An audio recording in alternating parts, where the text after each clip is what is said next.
আসসালামু আলাইকুম। এটিএন বাংলার গ্রামগঞ্জের খবরে সবাইকে স্বাগত জানাচ্ছি মার্সিয়া মীরা। শুরুতেই বিআরবি কেবল সংবাদ শিরোনাম। বিনম্র শ্রদ্ধার যথাযোগ্য মর্যাদায় পালিত হচ্ছে আন্তর্জাতিক মাতৃভাষা ও শহীদ দিবস। সারা দেশে শহীদ মিনারে সর্বস্তরের মানুষের ঢল। ৭৩ বছরেও শনাক্ত হয়নি প্রথম ভাষা শহীদ রফিকের কবর। ক্ষুব্ধ স্বজনরা। স্মৃতি সংরক্ষণে সরকারকে দ্রুত পদক্ষেপ নেওয়ার দাবি এলাকাবাসীর। এবং জুলাই বিপ্লবকে কোনোভাবেই ভুলুণ্ঠিত হতে দেয়া যাবে না বললেন অ্যাটর্নি জেনারেল। দুর্বৃত্তায়ন মুক্ত রাষ্ট্র প্রতিষ্ঠায় আপোষ না করার ঘোষণা। এবার বিস্তারিত। বিনম্র শ্রদ্ধার যথাযোগ্য মর্যাদায় সারা দেশে পালিত হচ্ছে আন্তর্জাতিক মাতৃভাষা দিবস। ২১শে প্রথম প্রহরেই হাজারো শহীদ বেদি ফুলে ফুলে ভরে ওঠে। শ্রদ্ধা জানায় রাজনৈতিক, সাংস্কৃতিক, সামাজিক প্রতিষ্ঠান সহ সর্বস্তরের মানুষ। এর পাশাপাশি আলোচনা, কবিতা, গানে স্মরণ করা হচ্ছে ভাষা আন্দোলনকে। জেলা প্রতিনিধিদের পাঠানো তথ্যচিত্র আরো জানাচ্ছেন জাহিদুল আলম।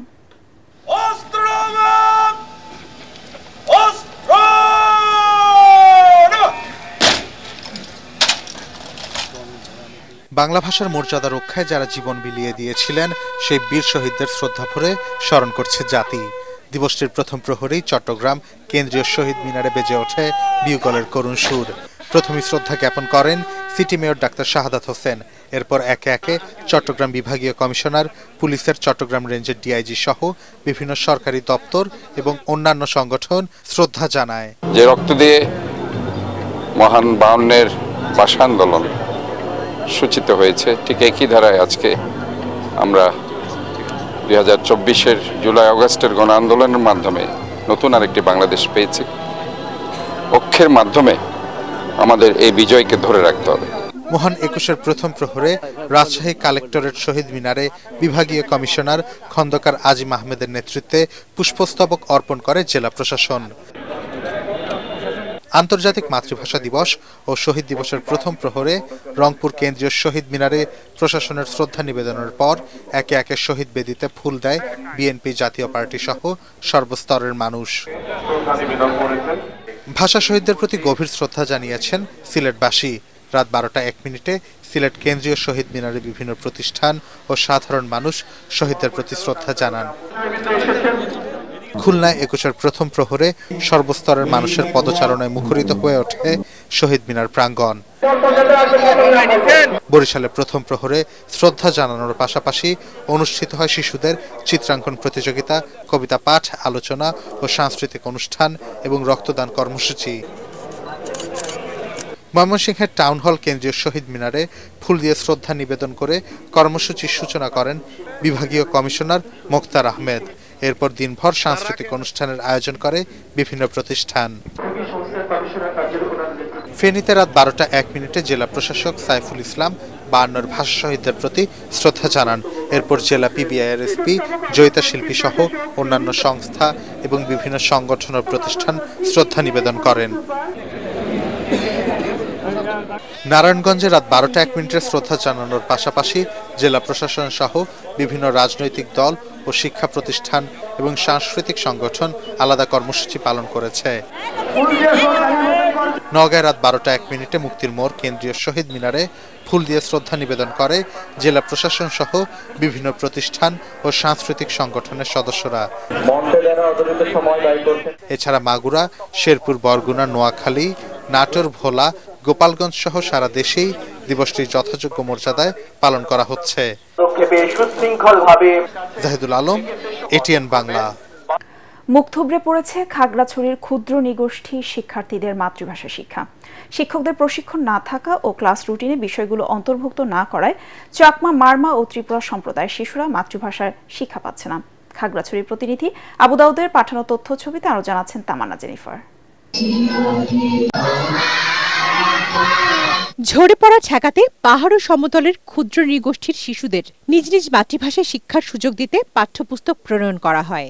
প্রথম দফায় পার্বত্য চট্টগ্রামের চাকমা, মারমা ও ত্রিপুরা এবং সমতলের সাদ্রি ও গারো শিশুরা নিজেদের ভাষায় পাঠ্যপুস্তক পেয়েছে, কিন্তু বই পড়তে না পেরে অখুশি তারা। ত্রিপুরা ভাষার বই পেয়েছি কিন্তু পড়তে পাই না। মারমা ভাষার বই পাই নাই। আমরা চাকমা ভাষায় পড়তে চাই। শোলাকোতা মাতৃভাষা থেকে বঞ্চিত আছে, কারণ যেহেতু সরকারিভাবে আমাদের শিক্ষকদের কোনো প্রশিক্ষণ দেওয়া হয় না। অনেকটা দায়সারাভাবে চলছে তাদের প্রাথমিক শিক্ষা। এজন্য প্রশিক্ষিত শিক্ষক নিয়োগ এবং তাদের পিটিআই এর প্রশিক্ষণ কার্যক্রমে অন্তর্ভুক্তির তাগিদ দেওয়া হয়েছে। দক্ষ প্রশিক্ষক না থাকার কারণে পাহাড়ে মাতৃভাষা শিক্ষায় অগ্রগতি নেই বলে দাবি এই শিক্ষা কর্মকর্তার। তারা আঞ্চলিকভাবে বলতে পারে, কিন্তু ওই যে লিখার ব্যাপারে তারা একটু দেখা যায় যে আসলে তারা অনেকে পারে না। বই যায় স্কুলে, কিন্তু এটার কোনো চর্চা নেই, টিচাররা এগুলো পড়াতে পারে। ভাষা ও বর্ণমালাগুলোর বিলুপ্তি ঠেকাতে মাতৃভাষার পাঠ্যপুস্তক ভূমিকা রাখবে বলে মনে করেন সচেতন পাহাড়িরা। Bureau report, ATN Bangla. জুলাই বিপ্লবকে কোনোভাবেই ভুলুণ্ঠিত হতে দেওয়া যাবে না বলে মন্তব্য করেছেন অ্যাটর্নি জেনারেল মোহাম্মদ আসাদুজ্জামান। তিনি বলেন, আলাদা রাজনৈতিক দর্শন থাকবে, কিন্তু দুর্বৃত্তায়ন মুক্ত রাষ্ট্র প্রতিষ্ঠায় কোনো আপোষ চলবে না। ঝিনাইদহের শৈলকুপায় এক অনুষ্ঠানে এসব কথা বলেন রাষ্ট্রের সর্বোচ্চ কর্মকর্তা। এ সময় ডিবেট ফর ডেমোক্রেসির চেয়ারম্যান হাসান আহমেদ চৌধুরী কিরণ বলেন, জুলাই বিপ্লবে ফ্যাসিস্ট সরকারের পতন হলেও দেশকে অস্থিতিশীল করতে দেশি বিদেশি ষড়যন্ত্র চলছে। ঝিনাইদহ থেকে রিপোর্ট করছেন মিজান শাহজাহান। শৈলকুপা উপজেলা মিলনায়তনে মেধা ও মননোৎসবের সমাপনী আয়োজন। এতে কেবল শিক্ষাক্ষেত্রে বিনিয়োগেই টেকসই উন্নয়ন নিশ্চিত করতে পারে এ বিষয়ে ফাইনাল বিতর্কে পক্ষ দল হিসেবে অংশ নেয় শৈলকুপা পাইলট উচ্চ বিদ্যালয়, আর বিপক্ষে কাচের কুল মরিয়মনেছা মাধ্যমিক বালিকা বিদ্যালয়। বিতর্ক প্রতিযোগিতার মডারেটরের বক্তব্যে ডিবেট ফর ডেমোক্রেসির চেয়ারম্যান হাসান আহমেদ চৌধুরী কিরণ বলেন, তরুণরা ঐক্যবদ্ধ থাকলে দেশ বিরোধী যে কোনো ষড়যন্ত্র রুখে দেওয়া সম্ভব। আমরা বঞ্চিত হতে দিব না, ব্যর্থ হতে দিব না। আমরা শপথ গ্রহণ করতে চাই, আমাদের যে 15,000 শিক্ষার্থী এই জুলাই বিপ্লবে হত্যার শিকার হয়েছে, তাদের রক্ত রূপে দাঁড়িয়ে বাংলাদেশের গণতান্ত্রিক চর্চাকে আমরা এগিয়ে নিয়ে যেতে সর্বাত্মকভাবে আমরা কাজ করব। মাসব্যাপী অনুষ্ঠানের সমাপনী বক্তব্যে অ্যাটর্নি জেনারেল মোহাম্মদ আসাদুজ্জামান বলেন, 90-এ স্বৈরাচারের পতন হলেও রাজনৈতিক দুর্বৃত্তায়নের কারণে আবারও চেপে বসে ফ্যাসিবাদ, পরিণামে ফের জুলাই বিপ্লব।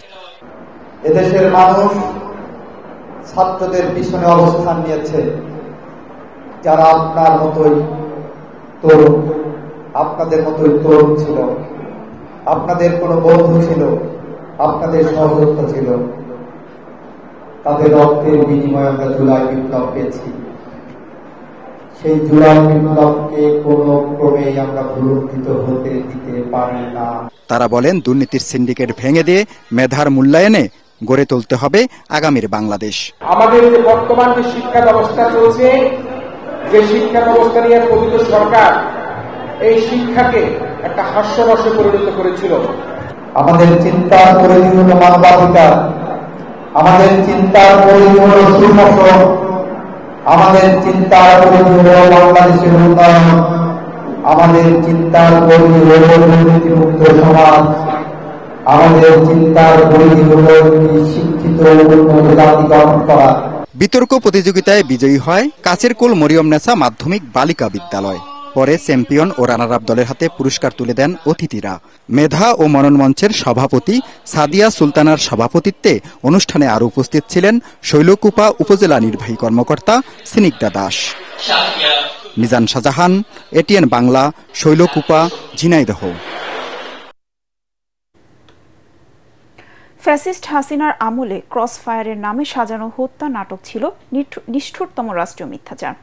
বরিশালের আগলঝাড়ার বিএইচপি একাডেমি ময়দানে ছাত্রদল নেতা টিপু ও কবির স্মরণে আয়োজিত জনসভায় বিএনপি চেয়ারপারসন উপদেষ্টা সাবেক এমপি জহির উদ্দিন স্বপন একথা বলেন। সংস্কার দ্রুত সম্পন্ন করে অবিলম্বে জাতীয় নির্বাচনের রোডম্যাপ ঘোষণার দাবি জানান তিনি। জেলা বিএনপির আহ্বায়ক বীর মুক্তিযোদ্ধা দেওয়ান শহীদ ও উপজেলা বিএনপির ভারপ্রাপ্ত আহ্বায়ক হাফিজ শিকদার সহ অন্যান্যরা সভায় বক্তব্য রাখেন।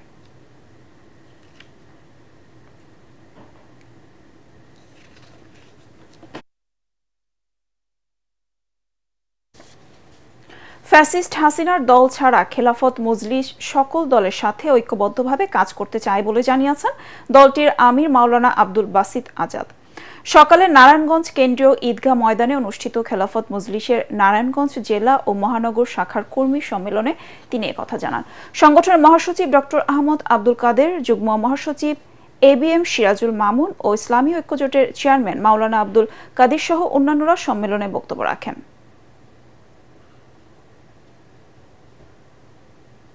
স্কাউটিংয়ে নারীদের অংশগ্রহণ বাড়াতে কার্যকর উদ্যোগ নেওয়ার আহ্বান জানিয়েছেন অন্তর্বর্তীকালীন সরকারের প্রধান উপদেষ্টা ডক্টর মোহাম্মদ ইউনূস। গতকাল বিকেলে সিরাজগঞ্জ যমুনা নদীর হার্ট পয়েন্ট এলাকায় বাংলাদেশ স্কাউটসের 7ম জাতীয় কমিউনিটি ডেভেলপমেন্ট ক্যাম্প কমডেকার উদ্বোধনী অনুষ্ঠানে এক ভিডিও বার্তায় তিনি এই আহ্বান জানান। অনুষ্ঠানে প্রধান উপদেষ্টার মুখ্য সচিব ও 7ম জাতীয় কমডেকার সাংগঠনিক কমিটির সভাপতি M সিরাজউদ্দিন মিয়া, বাংলাদেশ কারিগরি ও মাদ্রাসা বিভাগের সচিব ডক্টর খ.ম কবিরুল ইসলাম এবং কমডেকার চিফ ও সদস্য সচিব মীর মাহবুবুর স্নিগ্ধ বক্তব্য রাখেন। বৈষম্যহীন সমাজ বিনির্মাণে স্কাউটিং এ প্রতিপাদ্যে 25 ফেব্রুয়ারি পর্যন্ত চলবে এই ক্যাম্প।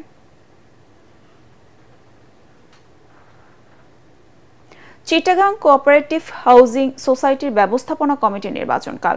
এ উপলক্ষে আজ মোর্শেদ কাদের সাইফুদ্দিন পরিষদ ভোটারদের সাথে মতবিনিময় সভার আয়োজন করে। স্থানীয় একটি কমিউনিটি সেন্টারে আয়োজিত সভায় পরিষদের সভাপতি পদপ্রার্থী মোর্শেদ আহমেদ, সাধারণ সম্পাদক পদপ্রার্থী মোহাম্মদ সাইফুদ্দিন, কোষাধ্যক্ষ প্রার্থী মোহাম্মদ শহীদুল ইসলাম ও সদস্য পদপ্রার্থী দিশাত আহমেদ বক্তব্য রাখেন। সোসাইটির সদস্যদের মধ্যে PHP গ্রুপের পরিচালক আলী হোসেন চৌধুরী সোহাগ সহ অন্যান্য সদস্যরা মতবিনিময়ে অংশ নেন।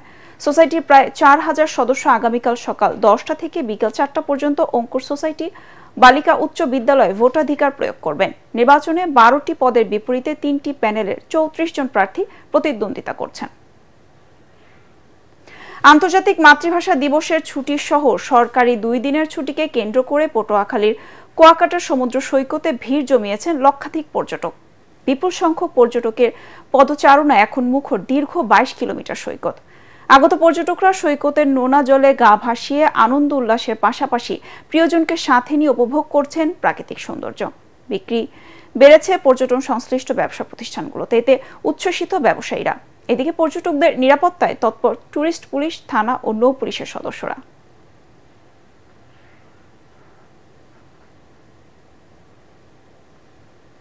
ঢাকা পল্লী বিদ্যুৎ সমিতি 3 আয়োজিত ফুটবল টুর্নামেন্টে সাভার লাল দলকে 2-1 গোলে হারিয়ে ধামরাই সবুজ দল বিজয়ী হয়েছে। সাভার পুলিশ টাউন মাঠে এ প্রতিযোগিতা অনুষ্ঠিত হয়। পুরস্কার বিতরণ ও সমাপনী অনুষ্ঠানে প্রধান অতিথি ছিলেন ঢাকা পল্লী বিদ্যুৎ সমিতি 3 এর সিনিয়র জেনারেল ম্যানেজার প্রকৌশলী SM আবুল কালাম আজাদ।